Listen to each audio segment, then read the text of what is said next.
Assalamualaikum dan salam keluarga Malaysia. Anda bersama-sama saya Emran Azmi Rosli dalam Berita Pagi Sabah edisi Isnin 31 Oktober 2022.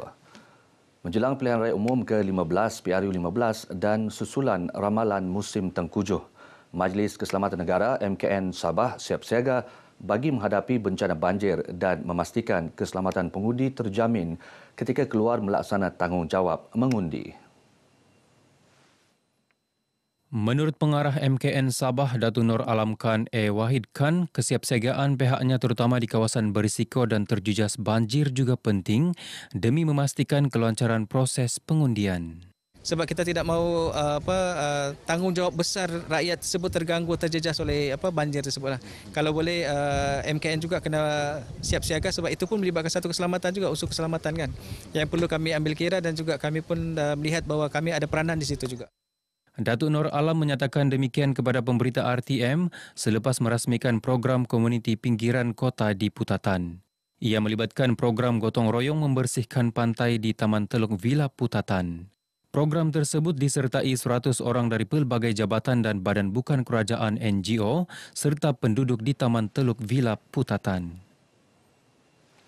Kestabilan politik yang terjalin antara Gabungan Rakyat Sabah GRS dan Barisan Nasional BN merupakan kunci utama kemakmuran negara dan rakyat keseluruhannya. Itu tegas timbalan Presiden Parti Bersatu Rakyat Sabah PBRS Datuk Atta Joseph Kurup. Menurut Datuk Atta, ketidakstabilan politik bukan sahaja merugikan rakyat, malah turut menjejaskan perkembangan ekonomi dan pembangunan negara. Sebenarnya dalam beberapa tahun yang lalu sudah melalui ketidakstabilan politik dan ekonomi yang sangat merugikan kepada rakyat.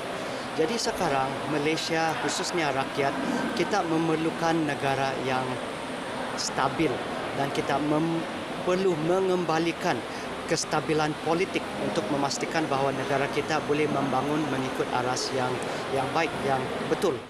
Beliau menyatakan demikian kepada pemberita RTM selepas merasmikan program pengurusan keselamatan komuniti CBSM Belia Komuniti Sempadan Daerah Nabawan, anjuran Majlis Keselamatan Negara MKN Sabah di Nabawan. Mengenai program tersebut, Datuk Atta yang juga timbalan Menteri Kerja Raya berkata, penganjurannya amat bertepatan bagi memberi pendedahan kepada golongan belia mengenai kepentingan menjaga keselamatan negara daripada diceroboh anasir luar. Dalam perkembangan lain, beliau mencadangkan supaya kerajaan membina jalan bagi menghubungkan daerah Nabawan dengan sempadan Kalimantan Indonesia demi perkembangan ekonomi bersama apabila ibu negara Republik itu berpindah ke Kalimantan kelak. Penganjuran Karnival Baurung-Urung Persatuan Masyarakat Brunei Sabah PMBS akan dijadikan acara tahunan. Ia bagi memperkenalkan secara lebih dekat mengenai makanan tradisi, adat, kesenian, kraftangan dan sejarah masyarakat Brunei di Sabah kepada etnik lain. Melalui program Baurung-Urung ini kita gabungkan aktiviti-aktiviti ekonomi, aktiviti pendidikan, keilmuan, tradisi, budaya dan kita lihat sambutannya sangat memuaskan dan insyaAllah kita akan berusaha untuk membuat postmortem selepas ini. Datuk Arifin yang juga Menteri Tugas-Tugas Khas dan Penyelarasan Negeri ditemui pemberita selepas penyampaian hadiah kepada pemenang set hidangan ambuyat dan pertandingan lagu etnik Brunei di Pusat Konvensyen Antarabangsa Sabah, Kota Kinabalu. Ia bersempena dengan Karnival Baurung-Urung PMBS selama 2 hari di Sabah. Penganjuran Karnival julung kali ini ternyata berjaya memperkenalkan keunikan budaya masyarakat Brunei. So untuk tujuan pameran, kita memperkenalkan 5 produk. Pertama itu produk makanan dan kuih muih. Yang kedua produk kraftangan dan hasil buatan asal pembuatan lah. Yang ketiga mengenai kesenian dan kebudayaan.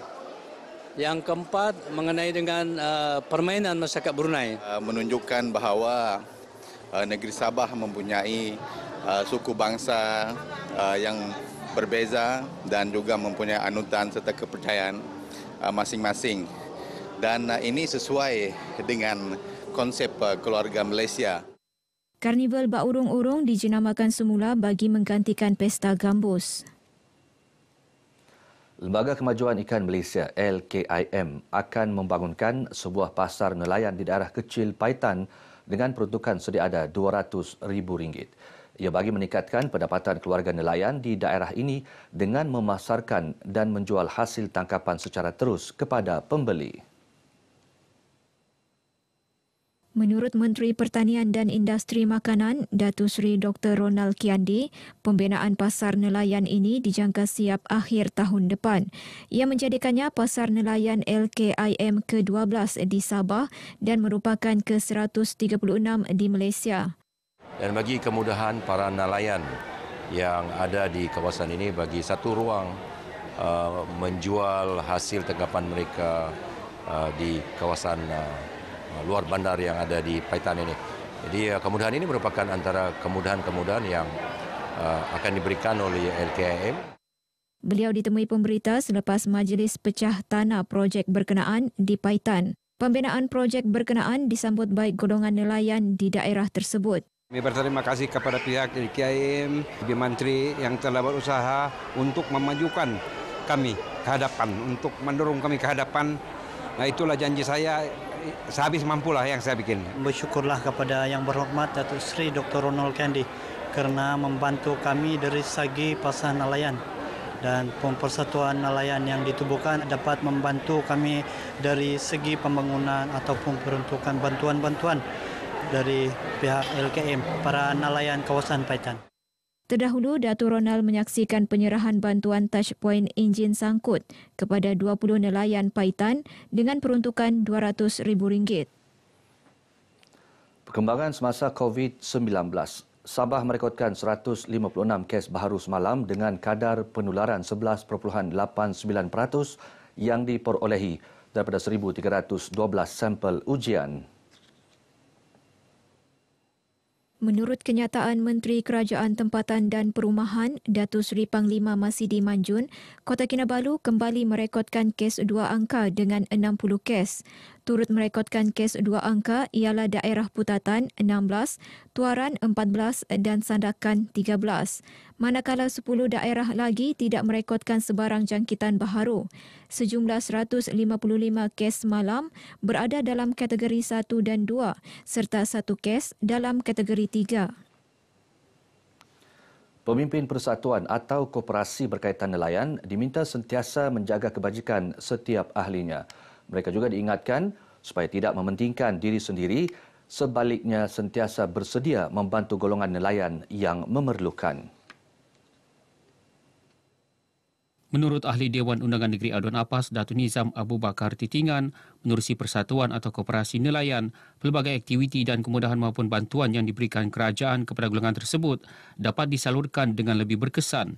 Memudahkan pihak kerajaan ataupun jabatan-jabatan berkaitan untuk mengadakan seminar, bengkel ataupun menyalurkan peruntukan kerajaan bagi kemajuan ahli-ahli nelayan yang ada di persatuan ini.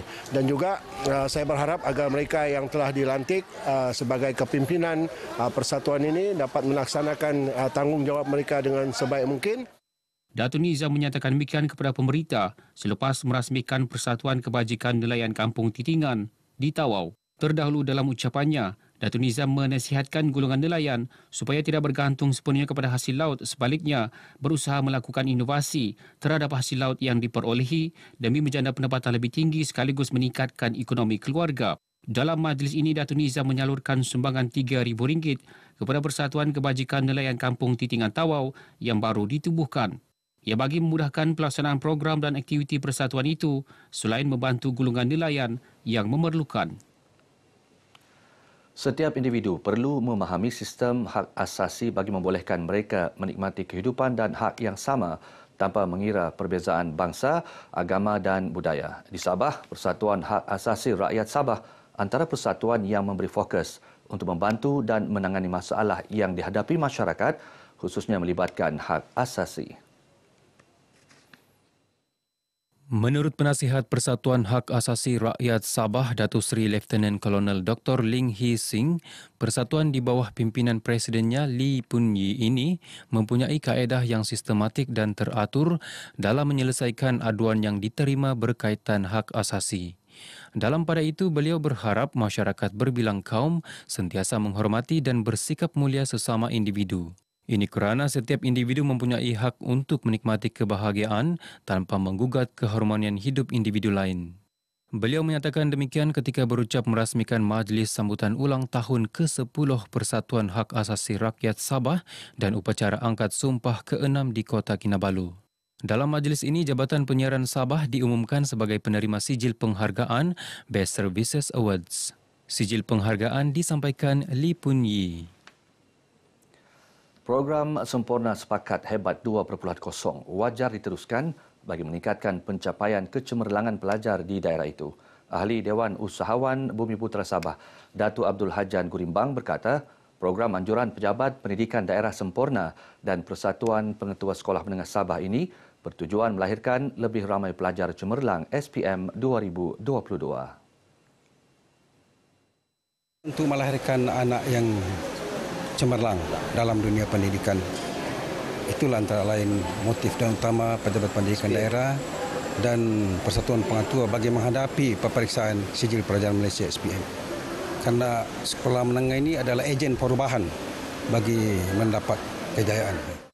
Datuk Abdul Hajan bercakap kepada pemberita selepas merasmikan program Sempurna Sepakat Hebat 2.0 Seri 2 2022 di Semporna. Sementara itu, Pegawai Pendidikan Daerah Semporna Ibnu Jani yakin program ini mampu meningkatkan pencapaian cemerlang SPM di daerah berkenaan.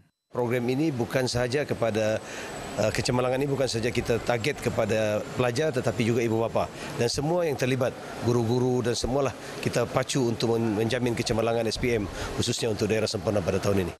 Seramai 225 ibu bapa calon pelajar cemerlang SPM menyertai program ini. Baik saudara, paparan tadi mengakhiri Berita Pagi Sabah. Saya Emran Azmi Rosli. Assalamualaikum dan salam hormat.